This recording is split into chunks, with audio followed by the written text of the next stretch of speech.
Luke 9.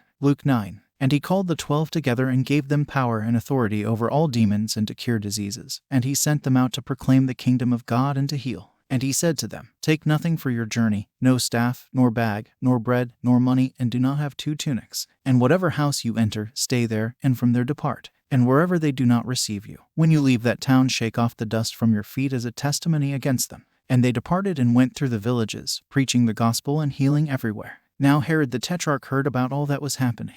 And he was perplexed because it was said by some that John had been raised from the dead, by some that Elijah had appeared, and by others that one of the old prophets had risen. Herod said, John I beheaded, but who is this about whom I hear such things? And he sought to see him. On their return the apostles told him all that they had done. And he took them and withdrew apart to a town called Bethsaida. When the crowds learned it, they followed him, and he welcomed them and spoke to them of the kingdom of God and cured those who had need of healing. Now the day began to wear away. And the 12 came and said to him, Send the crowd away to go into the surrounding villages and countryside to find lodging and get provisions, for we are here in a desolate place. But he said to them, You give them something to eat. They said, We have no more than 5 loaves and 2 fish, unless we are to go and buy food for all these people. For there were about 5,000 men. And he said to his disciples, Have them sit down in groups of about 50 each. And they did so, and had them all sit down. And taking the 5 loaves and the 2 fish, he looked up to heaven and said a blessing over them. Then he broke the loaves and gave them to the disciples to set before the crowd.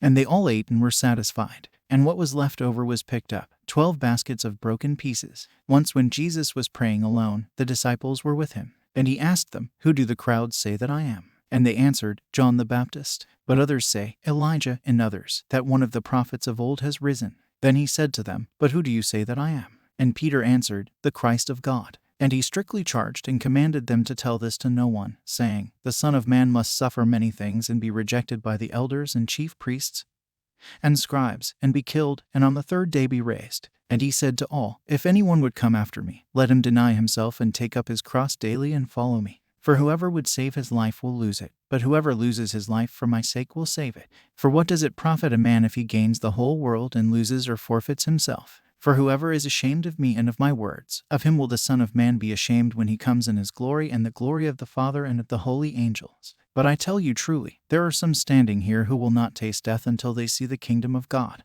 Now about 8 days after these sayings he took with him Peter and John and James and went up on the mountain to pray. And as he was praying, the appearance of his face was altered, and his clothing became dazzling white. And behold, 2 men were talking with him, Moses and Elijah, who appeared in glory and spoke of his departure, which he was about to accomplish at Jerusalem. Now Peter and those who were with him were heavy with sleep. But when they became fully awake they saw his glory and the 2 men who stood with him.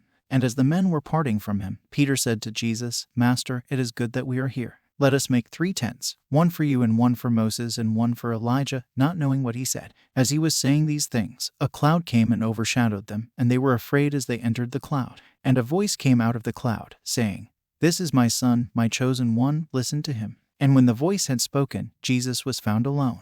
And they kept silent and told no one in those days anything of what they had seen. On the next day, when they had come down from the mountain, a great crowd met him. And behold, a man from the crowd cried out, Teacher, I beg you to look at my son, for he is my only child. And behold, a spirit seizes him, and he suddenly cries out. It convulses him so that he foams at the mouth, and shatters him, and will hardly leave him. And I begged your disciples to cast it out, but they could not. Jesus answered, O faithless and twisted generation, how long am I to be with you and bear with you? Bring your son here. While he was coming, the demon threw him to the ground and convulsed him. But Jesus rebuked the unclean spirit and healed the boy, and gave him back to his father. And all were astonished at the majesty of God. But while they were all marveling at everything he was doing, Jesus said to his disciples, Let these words sink into your ears. The Son of Man is about to be delivered into the hands of men. But they did not understand this saying, and it was concealed from them so that they might not perceive it. And they were afraid to ask him about this saying. An argument arose among them as to which of them was the greatest. But Jesus, knowing the reasoning of their hearts, took a child and put him by his side and said to them, Whoever receives this child in my name receives me, and whoever receives me receives him who sent me. For he who is least among you all is the one who is great. John answered, Master, we saw someone casting out demons in your name, and we tried to stop him, because he does not follow with us. But Jesus said to him, Do not stop him, for the one who is not against you is for you. When the days drew near for him to be taken up, he set his face to go to Jerusalem. And he sent messengers ahead of him, who went and entered a village of the Samaritans, to make preparations for him. But the people did not receive him, because his face was set toward Jerusalem.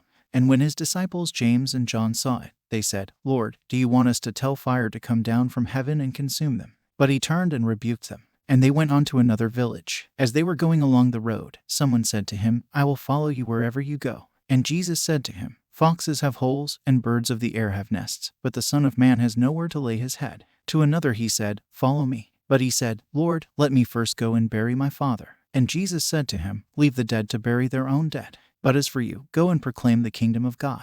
Yet another said, I will follow you, Lord, but let me first say farewell to those at my home. Jesus said to him, No one who puts his hand to the plow and looks back is fit for the kingdom of God.